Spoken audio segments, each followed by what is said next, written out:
right, good afternoon, everybody. Good afternoon. If I can get everyone's attention, please.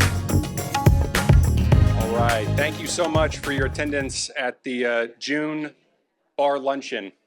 We're going to go ahead and call this meeting to order, and I would ask Judge Gould to please lead us in the Pledge of Allegiance.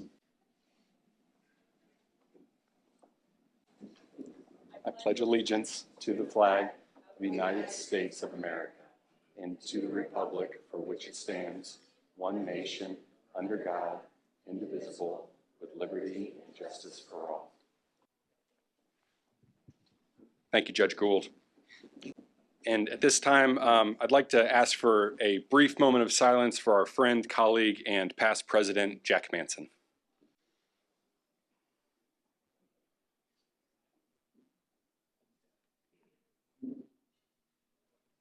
Thank you, everyone. So we have a packed meeting here today, so we're going to speed through our normal announcements. As always, we do thank our sponsors. I know the sponsor slide was up earlier. I'm not going to read through them like I do or like I have in the past months, but we would like to welcome our newest sponsor, Chapman Mediation. Today's meeting, as you have seen, is being recorded by METV and has been approved for CLE credit. That CLE information will be provided to you from Grace Ann in an email for all of today's attendees. As always, make sure you're reading your weekly e-blast, the news you can use for events and updates, and following us on Facebook. Yeah, we still have Facebook. And now we're going to have a quick update from our clerk, Angel Colonesso.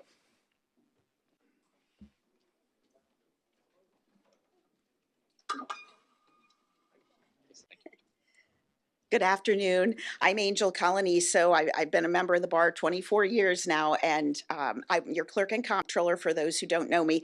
I just want to put these out there, and I'll leave them out here. We have a new app, a mobile app that we've launched.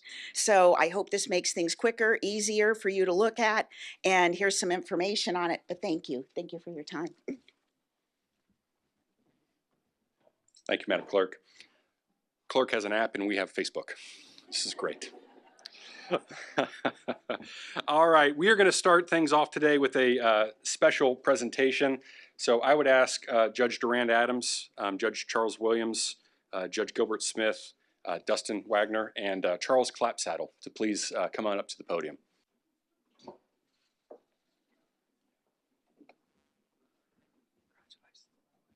And Judge Adams is going to say a brief few words. Okay. Brief. You know me, brief. Brevity is my middle name. Don't look at me like that, Scotty. Okay, here's the deal with this.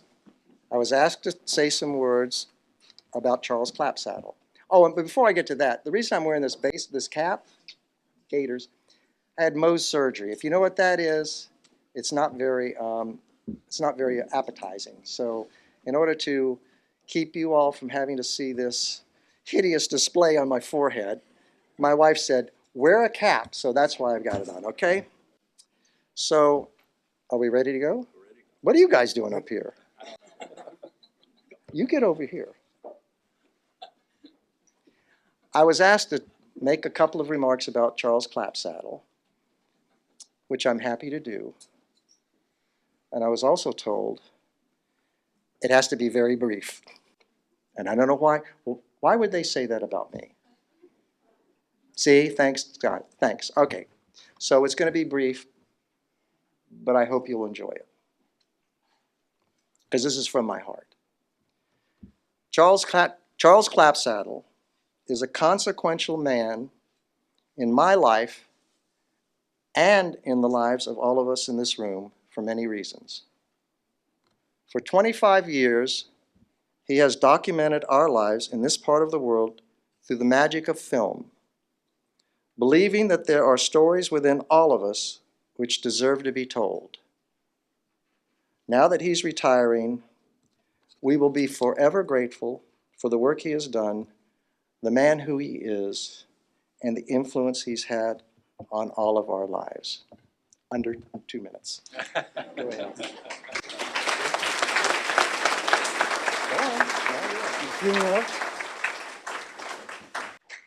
Thank you, Judge Adams, for those very kind words. And you're in a special place today because in the 25 years I've known Judge Adams, that's the shortest I've heard him speak. But I want to thank him for his thoughtful remarks. But I also want to thank some very special people here today.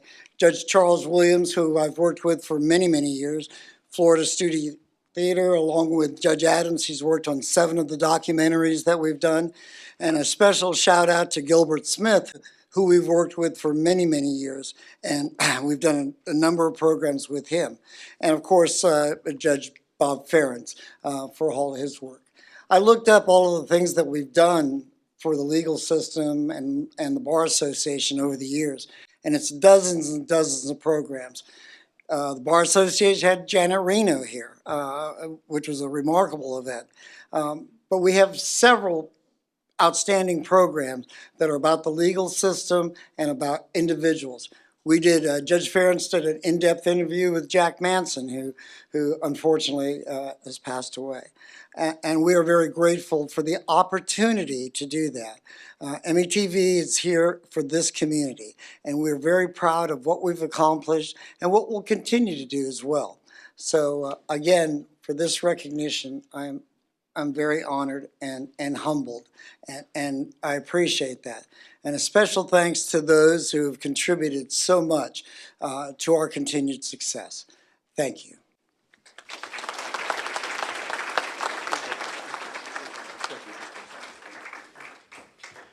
Thank you, Charles. And we also have, obviously you're being recognized, but we also want to extend to you an honorary public membership to the MCBA. You're welcome to any meeting in the future. You don't have to bring the cameras in the future, but just your body. And we know it's not a key to the city, or I believe you had the entire month of June named after you by the county. But we do have our own proclamation with no authority under the bylaws, but here we are. Whereas the realm of community television is enriched by the dedication and creativity of its producers, and whereas Charles Clapsaddle, a beacon of innovation and tireless effort, has illuminated our community screens with insightful programming and captivating content, and whereas through his unwavering commitment, Charles has fostered unity, informed minds, and amplified voices within our community, and whereas Charles has given countless hours to chronicle and provide a time capsule for the members of the Manatee County Bar Association and the residents of Manatee County. Now, therefore, let it be known to all members that we commend and celebrate Charles Clapsaddle for his outstanding contributions as a producer of our beloved community television station, METV. May his passion continue to inspire and uplift the next generation of METV, bringing us together through the power of broadcasting. In witness whereof, I have hereunto set mine hand and caused the seal of Manatee County Bar Association to be affixed this 26th day of June, the year 2024.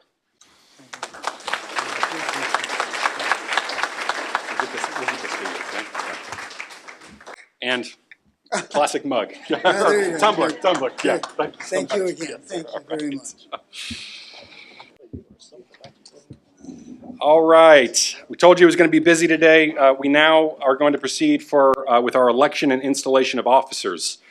We would like to thank our retiring board members for their service to the Manatee County Bar Association. Many thanks to Faith Brown, our immediate past president, and directors Andre Perrone and Alex Nicodemi. Our slate of officers and directors for the upcoming year was previously presented to the membership and approved at the Law Day luncheon last month.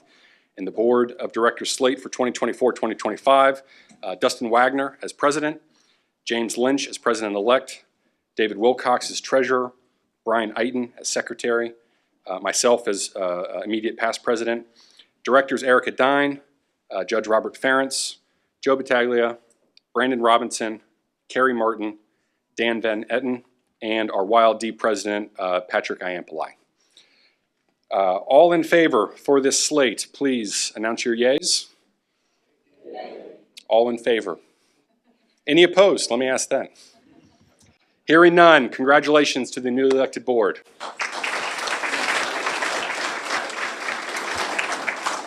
All right, and we'll also announce the elected officers and directors for the Manatee Bar Young Lawyers Division, who will also be taking their oath of office today. President Patrick Iampoli, Vice President Chad Manisow, Treasurer Matthew Unzicker, Secretary Abigail Galati, Directors Taylor Faulkner, Laura Schmidt, Jenna Kyle Meltzer, Tyler Dixon, Lex Sayer, Gianna Tomeo, and immediate past President Patrick Barnes. Round of applause for them as well. And if I could have each of the names called for both the the Manatee County Bar Association Board of Directors as well as the YLD, please come up to have your oath of office administered by Chief Judge Moreland.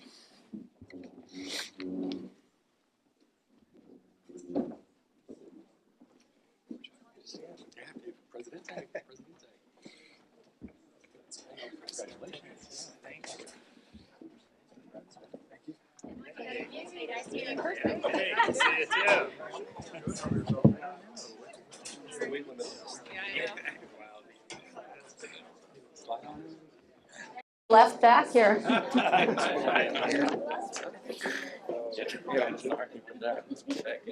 right, if you could all go ahead and raise your hand and answer this, I will. I do solemnly swear that I will support, protect, and defend the Constitution and the government of the United States and the state of Florida, that I am qualified to hold office under the bylaws of the Manatee County Bar Association, and that I will well and faithfully perform the duties of the office of Manatee County Bar Association upon which I am about to enter. So help me God. I will. Very good, everyone.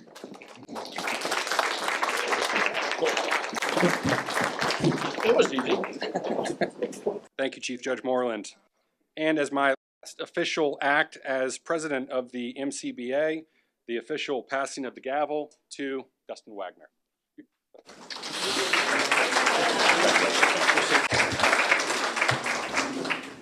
This could get dangerous. So I want to introduce Patrick Ian-Palaya. He's our new YLD president. We have a plaque for the former YLD president, but unfortunately he couldn't be here today. So Patrick, I don't know if you have any words you want to say real quick. Hi, everyone. As Dustin said, Patrick Barnes was unable to be here today, but I do want to thank him and recognize him for his service. Under his leadership, we won Best Community Service Project Award of the Year from the Florida Bar YLD. So I'm very excited to steamroll that into this upcoming year. We got a lot planned, and we look forward to accomplishing it. Thank you.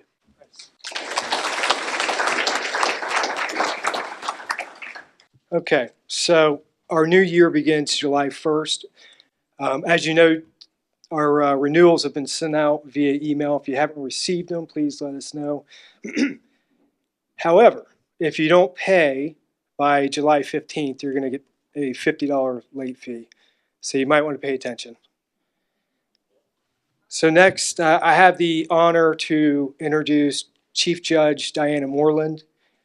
This is going to take a minute. This woman's had so many accomplishments. This resume is stellar. Judge Moreland, she's a graduate of the United States Merchant Marine Academy and Stetson University College of Law. She's been a circuit judge in the 12th Judicial Circuit since January 2005. Prior to her election to the bench, she was a partner shareholder in the law firm of Reinhardt and Moreland. Since taking the bench, she's been active in judicial education, which goes over my head. She's taught at judicial colleges, Phase 1 and Phase 2, Advanced Judicial Studies, County Judges Conference, and Circuit Judges Conference. In addition, she sought to improve judiciary by serving on several statewide committees. As a result, in 2014, she was awarded an appointment by the Florida Supreme Court to act as chair of the Trial Court Performance and Accountability Committee and co-chair of the Joint Due Process Work Group. Beginning in 2020, she served as the administrative judge for Manatee County, as well as acting chief judge in that chief absence. In 2022, she was appointed by the Supreme Court to serve as chair of the Judicial Needs Assessment Committee. On June 30th, 2023, Florida Supreme Court Chief Justice Muniz appointed her to serve on the Judicial Circuit Assessment Committee, which culminated in the submission of its final report and recommendation on December 1st, 2023. In February 2023, she was honored by being unanimously elected by her peers to serve them as Chief Judge of the 12th Judicial Circuit, commencing July 1st, 2023. Please welcome Chief Judge Diana Moreland.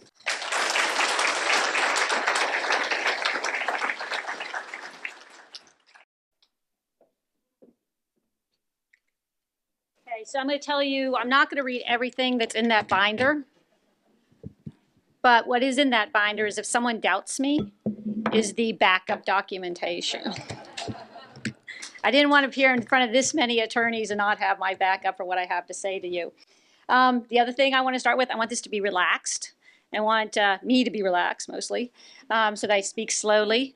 I want to have a back and forth as you think necessary. But most importantly, I want to draw your attention to the documents on your table. There is someone in this room who 22 years ago taught me about adult education, and that's Judge Scott Brunell, who was the dean and the best teacher of how to teach and how to get the information across to people, hopefully of what they want to hear. This was a very daunting task because I love my job and I could talk about it nonstop, whether that job is being a circuit judge, whether that's being the chief judge or an administrative judge, or being on any of the committees that I serve on. So to get some information that I think you need to know about the 12th Judicial Circuit, I put together that quiz. Inside the envelopes are the answers to the quiz, but you'll also be hearing about it during the PowerPoint. The other thing I want to say right now is my excuse. You can get anything on Amazon. One of the things you can get for really cheap are misprinted pens. So that's why you'll have all those pens on your table. And I want to point out that if Amazon makes mistakes with all their quality control, if there's a mistake in what I say to you, I'm not Amazon, and I will make human mistakes. So I will do my best. So when I first began here in 1987, we had 3 courthouses. Those courthouses were the DeSoto County Courthouse that you see there, the Manatee County Courthouse, and the Sarasota County Courthouse. They were gorgeous historic buildings. We now have, in 2024, we have the DeSoto County Courthouse refurbished. We are now putting in and refurbishing another courtroom in that building. We have the Lynn Silvertooth Justice Center. We have the Manatee, the Venice Courthouse that we have now occupied in this beautiful building. And we have the Manatee County building that we presently see. To give you an idea of the volume of buildings that we take care of in the 12th Judicial Circuit, we have 7 physical locations in the 12th Judicial Circuit that we man. They're not all just courthouses, and some of them have drug labs. We have magistrate buildings. We have magistrate offices. We have all the courtrooms that we have. In the answers, when you get to open them up, have given more of a description of all the physical locations that we have to administer in the 12th Judicial Circuit. So how did I get this job? The Florida Rules of General Practice and Judicial Administration, 2.215C, which is pretty much the rule that tells judges what they're supposed to do, whether it's an appellate judge, the Supreme Court judges, or the trial judges. That's the one that 2.215 is the one that applies to the trial judges and incorporates the rule for chief judges. We have to have an election for chief judge by no sooner than February of the term of the year the term commences. So in my instance, it was February 10th, 2023. It's kind of disingenuous to say I was elected unanimously because I was the only person up for shot. So I was unanimously elected because I had no opposition. It was by secret ballot, and it has to be elected by a majority of the judges that are active at that time. We are allowed to serve 4 successive 2-year terms, or in other words, no more than 8 years. It used to only be 2 back-to-back years when Judge Hayworth it. It has now been expanded. So this was me on February 11th, 2023. This was me the next day. All of a sudden, the reality came up because I was like, oh my gosh. And I'm looking at Charles, who had done this job, and I noticed he wasn't up for it again right now. So it was a daunting task when you started realizing all the people that you were responsible for. The most important people that I'm responsible for, and I owe my job to, and I work daily to make happy as best as I can, are those 31 colleagues. We are fortunate in this circuit to have some of the best that you will see across the state. As you heard from my dossier, I have the pleasure of working with numerous judges throughout the state, and I'm always so glad to come home because I get to see those 31 people spread across our 3 counties. Not to mention the senior judges that we have, Judge Adams, Judge Brunell, Judge Hayworth, Judge Goldman. I know I'm forgetting some, and I apologize. I also have this responsibility. I've got to make sure that the bar is happy. So as far as I'm concerned, I have 31 colleagues. I have a whole bar here, Sarasota, and sort of in DeSoto, that I'm responsible for, keeping the lines of communication open. And then I have the whole community. So when I make decisions, these are all the people that I'm trying to make the best decision that I can make for. And finally, the persons that I have to report to immediately, the Supreme Court of Florida. This is the rule that applies, as I said, to the chief judges. And I'm going to go over with you what Florida Rule of General Practice and 2.215 actually says I have to do. Because I think sometimes we don't know that I have to work within the parameters set up by the Supreme Court. But it is pretty broad. So the first is I have to direct the formation and implementation of policies and priorities for operation of all the courts and officers within the circuit. I have to exercise administrative supervision over all other judges and court personnel within this circuit. Be responsible to the Chief Justice of the Supreme Court. I have the authority to require that all judges of the court, other court officers, and court personnel comply with all court and judicial branch policies, administrative orders, procedures, and the administrative plan. This one is, I think, here twice. This is the second time. Maintain a liaison with the judicial administration of the matters with the Chief Justice of the Supreme Court. We kind of had that before, so they're really meaning that. Consider all available resources to ensure the efficient, proper administration of all courts within the circuit. Regulate the use of those court facilities. Regularly examine dockets of the courts under its administrative supervision and require reports on the status of the matters on dockets. We're seeing that one starting to be fleshed out. This is the rule that we're seeing all the changes coming under the civil rules that we're going to have. To me, this is one of the most daunting ones that I'm having to figure out how to incorporate. So that's going to be the 60-day rule for the judges to rule. Then by July 30th of 2025, that's the last business day, we're going to actually have to start reporting on the judges. So as a chief judge, I have to start reporting names, case numbers, etc., to show that we're keeping up with the rules. When they have decided that to help move cases along, they gave us these different tools for case management. They also started watching us because they've given us these tools for case management. I have to develop an administrative plan that shall be filed with the Supreme Court and shall include an administrative organization, promote disposition of cases, assignment of judges, other court officers, and other court personnel, control the dockets, regulation and use of the courtrooms, and mandatory periodic reviews of the status of inmates in county jails.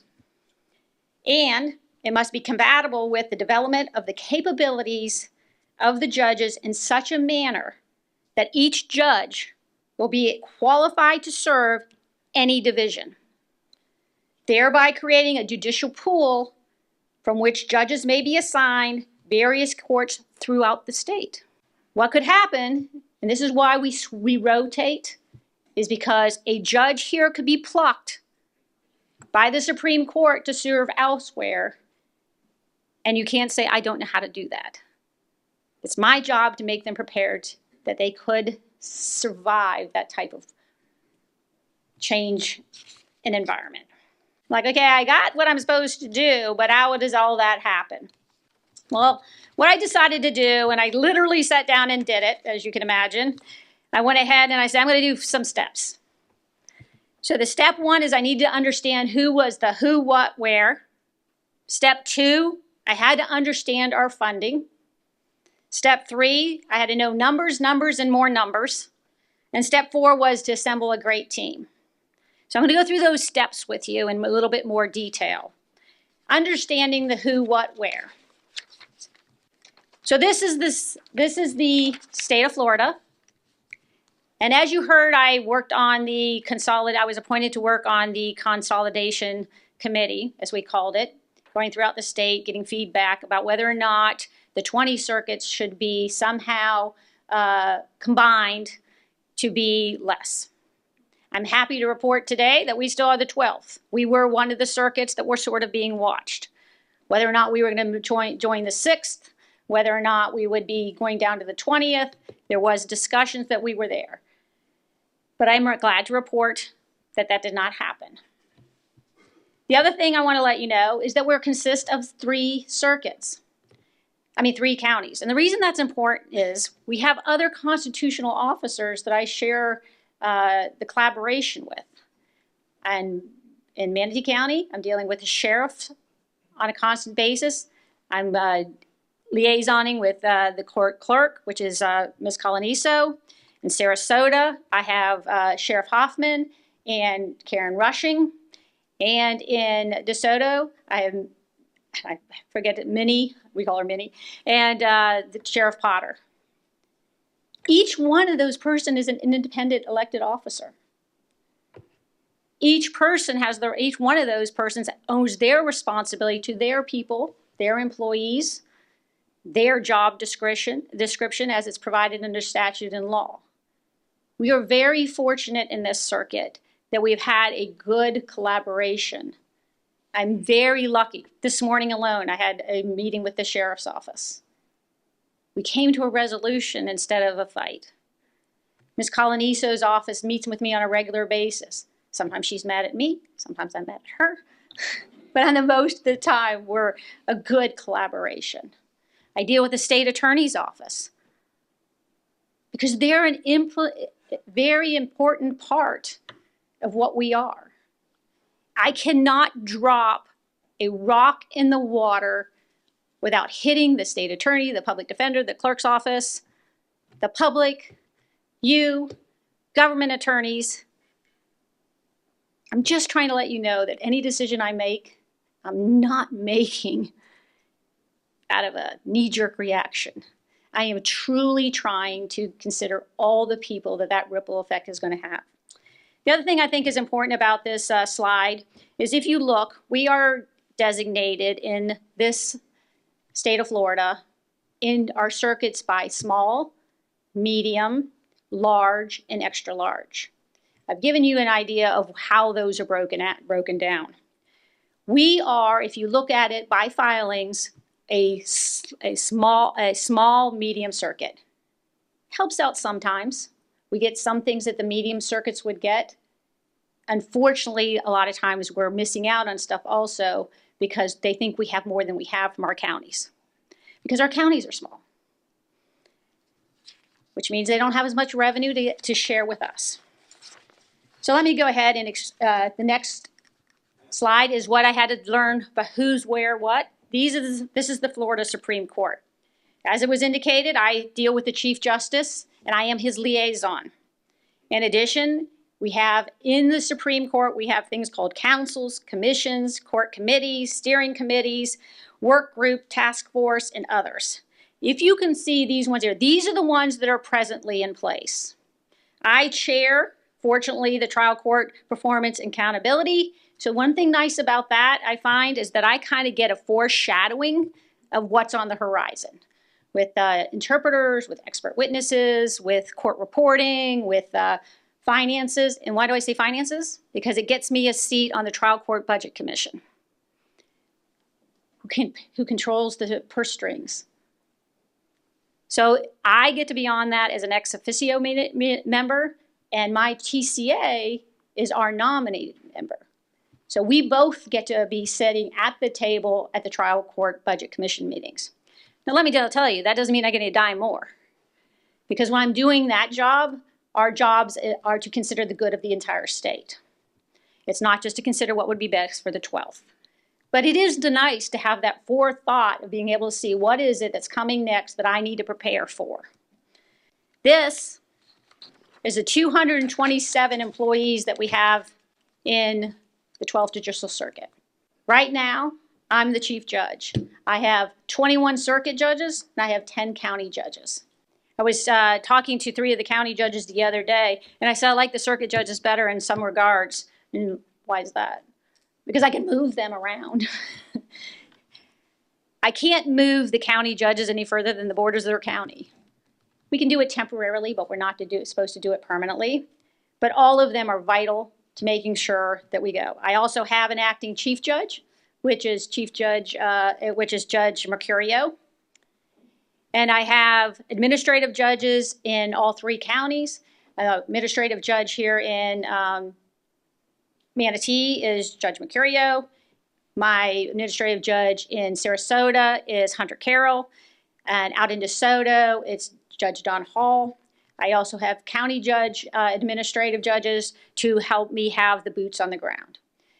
But this gives you an idea of how many people, when they said other court personnel, so in addition to the 32 judges, their JAs, and the 227 other employees that the chief judge is responsible. I will tell you, in addition, the chief judge is responsible for instructing the bailiffs, except for how to do their job, where they have to be. Funding. We are made up of numerous sources. In the state of Florida, we get money from the legislature. The fiscal year runs from July 1st through 30 June. That's the fiscal year for the state. What we do with the budget for state is we do what's called a legislative budget request. So right now, the TCBC is gathering. We are starting to have the meetings in which we are designing the legislative budget request for the next fiscal year. Simultaneously, we're deciding how to spend the money that we were given from the legislature for this fiscal year. So it's kind of a circle, the budget. Soon as we get done with the preparation of the legislative budget request, we get the money, we start spending it, we then have to start creating the next one. It's a constant circle of what do we need next? Of course, right now, the need is for technology and case managers. There's always a need for due process. In this last legislative budget, we got about 50% of the case managers we wanted, and we got 50% of the court reporters that we wanted. We were disappointed about the case managers, so we're hoping that when we go to the TCBC meetings, we can come up with other creative ways to come up with those funds. Florida Statute 29004 provides that state funds are to be for the judges, which we have 32, the court reporters, which we have 5, expert witness fees, the magistrates, court administration.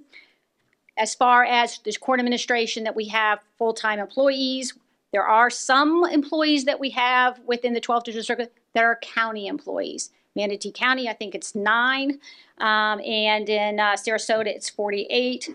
And so In addition, we have to pay for they pay for mediators, judicial assistants, interpreters, which we have 4, law clerks, hearing officers, and case management. So those are the funds that come from the state. I already explained to you that DCBC is the one that determines the budget. So after we get allotted the money from the legislature, it's TCBC who gets to allot it to the different circuits. And they do it through there's a methodology to it. It's called the Funding Methodology Committee. And it ties back to what I said earlier about the small, medium, large, and extra large. County. We get funding for all 3 counties. This has been my month to go around to every county and beg. For the fiscal year for counties, it runs from 1 October through 30 September. I begin the budget prep with February through March, and they are under a different statute, that's 29008, that provides county funds must be related to functions for facilities, utilities, maintenance, security, communication systems, wiring, computer networks, courier services, local requirements, and specialty courts. What you're seeing right now in the different courtrooms with us being able to upgrade the courtrooms is due to Manatee County giving us those funds and Sarasota giving us funds there. We are hopeful that we are going to continue to be able to do that at a rate of 2 to 3 courtrooms a year, as long as the funding that we proposed, again, keeps coming. I would love to be able to say I could do it immediately, but we just don't have that funding. So, the total budget for and I have it for fiscal year 23 through 24, is from the state, we received $1,595,685. This represents 0.65% of the state budget. Anybody shocked by that? That's all the judicial branch gets. The judicial branch, the total state budget for 24-25 was $116.5 billion. The judicial branch receives $741.3 million, which, as I said, I calculated is 0.65%. Manatee County, I correct myself, including salaries for 8 full-time employees, we were awarded $1,578,773. That's what we get from Manatee County. Now, I will tell you, we are under what is called the justice, and we share that with the sheriff's office, we share that with the state attorney, the public defender. Of that money, I think it's like 249, it's in the answers, $249 million that gets awarded. We get 0.7%. The sheriff's office, because of what they have to do to protect us all, gets about 85%. Just to put it on perspective. In Sarasota County, we get $7,090,045. This includes FTEs for 49 employees. We run the pretrial service program in Sarasota. They fund it. Here in Manatee County, the difference is we have the probation office, county probation runs our pretrial services. So that's the major difference between the 2 counties as far as the amount that we get. Finally, in DeSoto, we have 4 FTEs and we get $289,662. That's our funding. So I sit down with Kim Miller after we get our numbers and we start deciding how to best allocate our funding to make the best efficiency out of our courts to serve the persons that enter our building. So numbers, numbers, and numbers. I kind of went through some numbers, so this is sort of a cheat.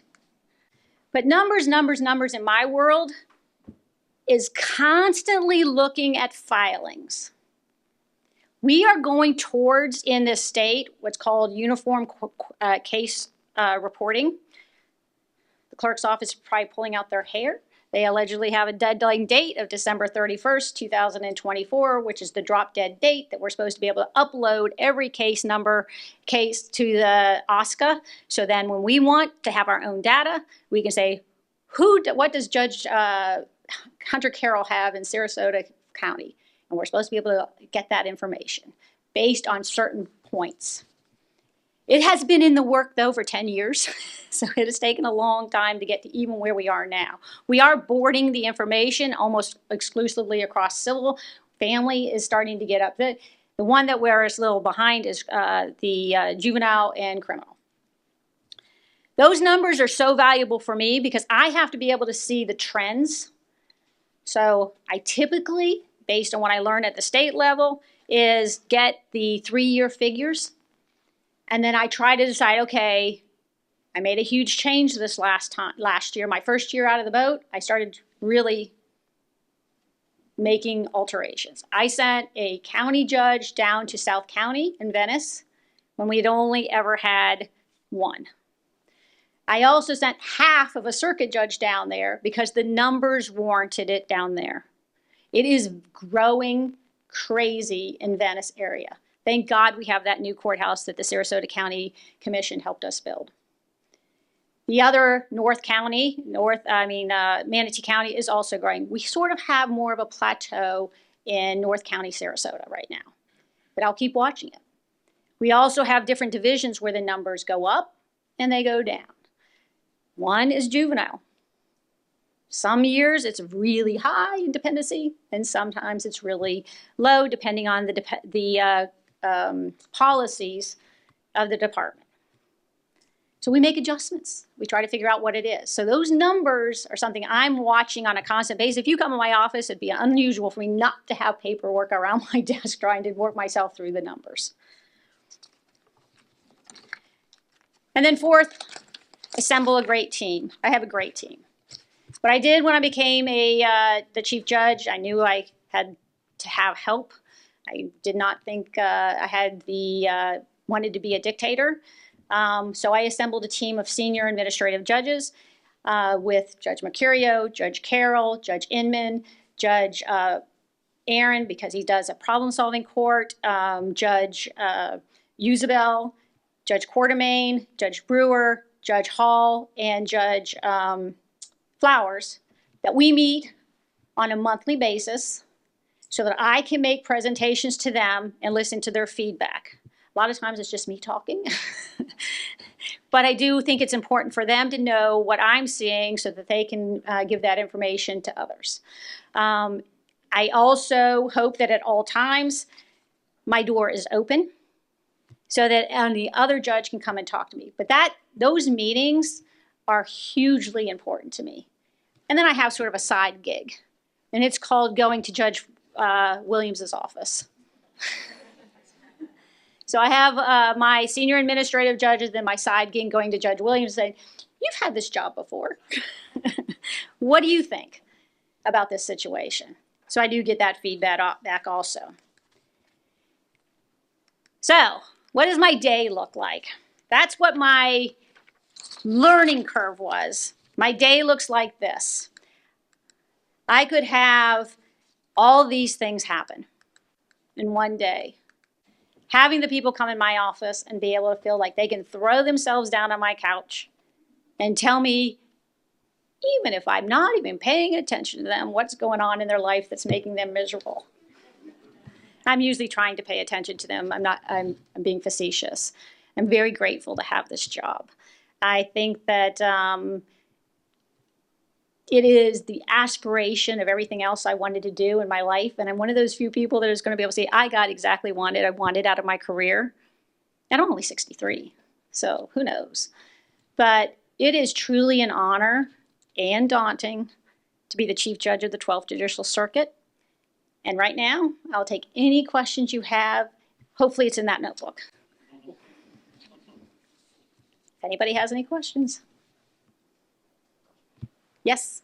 So what percentage of which is? So one of the other things about the time study that we just did, so we get certified based on our time study, it's case weights. The only way I can answer that for you is I am supposed to dedicate, as a chief judge, 1.5 hours a day to some type of division work. That's not true. And it's based on the number of circuit judges you have. Not county judges for whatever reason, but the number of circuit judges.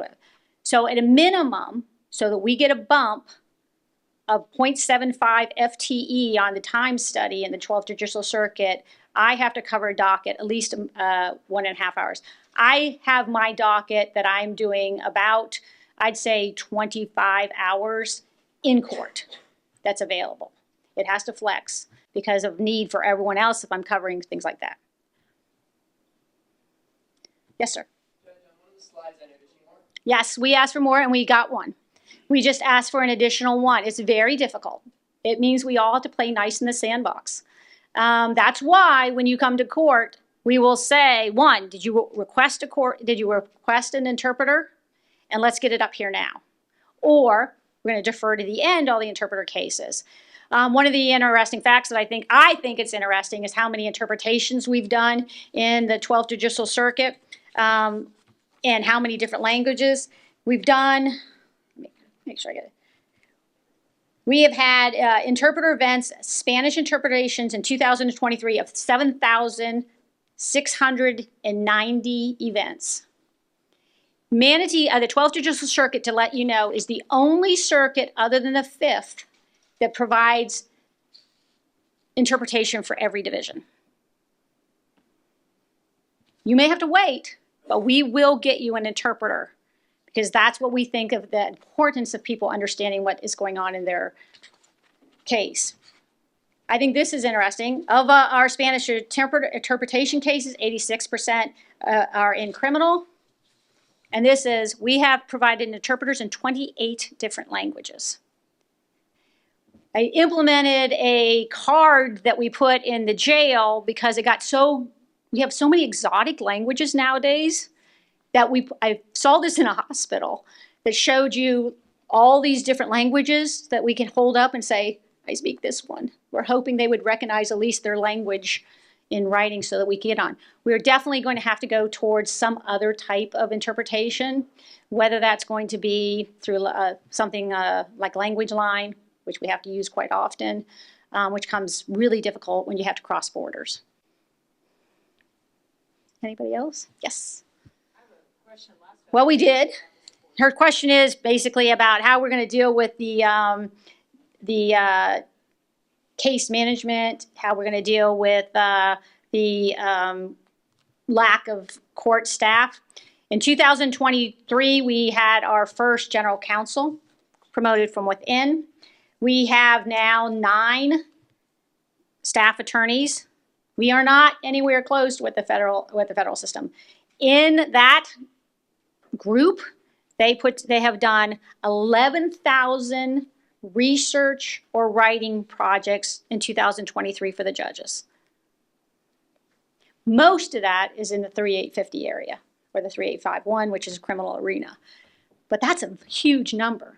But yes, of course we've had that. We also have, I think I put in here, on the average in circuit and county civil case management, they were scheduled each month in 2023 by the case managers we had put together by contract work or part-time, OPS, 650, 500 in circuit each month, and 150 in county. And this number will increase this year and has mostly in counties increasing to 850. We did not, one of the things that we did not get approved for by the legislature, for whatever reason, we asked for the state for 20, I'm pretty sure it was 20 case management technology, and we only got half. So yes, we're trying to figure out how we're going to bridge those gaps. And it's terrifying because, as I said, not only has the case management rule changed, but the chief judge's role of having to monitor it all. We are very lucky. Judge Sniffen, Judge Carroll, Judge Flowers, I'm trying to think who else is on it, Judge Uzabel, myself. We have a technology committee in Manatee County, in the 12th Judicial Circuit. And so we are able to have stayed ahead of the curve, I think, than a lot, because I've been sharing it with other chief judges, is at least a log that is populated by the judges on their cases in civil, or all judges, I guess. This one applies to everybody. Populate it, and then they will be alarmed. They go to alarm if they're getting close to that 60-day mark. It is able to be accessed by them and their JA with permission. and I can see it. So I can go to every judge and make sure that I don't have to run down the hall, say, get the order out. And we worked out with Ms. Coloniso's office, Clerk Coloniso's office, that if anybody files a 60-day, you didn't get your order done notice to us, it's equivalent to a speedy trial, and they're going to let me know immediately that one has been filed so I can get that information to a judge also, so it can be addressed. Get them the services they might need. All right? Thank you, everybody.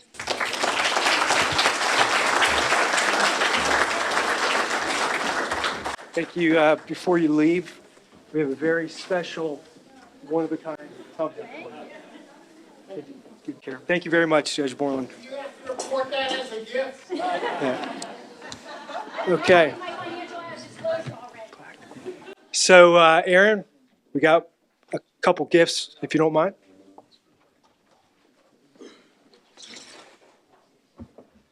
Thank you very much. It's a little plaque honoring you. Oh, that's great. Don't let it go to your head. Yeah. Thank you, Dustin. And Yeah, then appreciate it. this is a photo album of all our events from this year. Just all selfies of you. Yeah, you might want to have it. Yeah. Get some Kleenexes when you That's go great. through it. Yeah. Thank you, everyone, so much. It was an honor. Appreciate it. Yeah. Yeah. Cheers. Yeah. Okay. So our next luncheon's going to be Wednesday, September 25th. We're going to have a great guest. This is Carlos Buqueras, if I said that correct. I messed that up? Okay. So he's the executive director of Seaport Manatee, and he'll be our guest speaker. We are adjourned.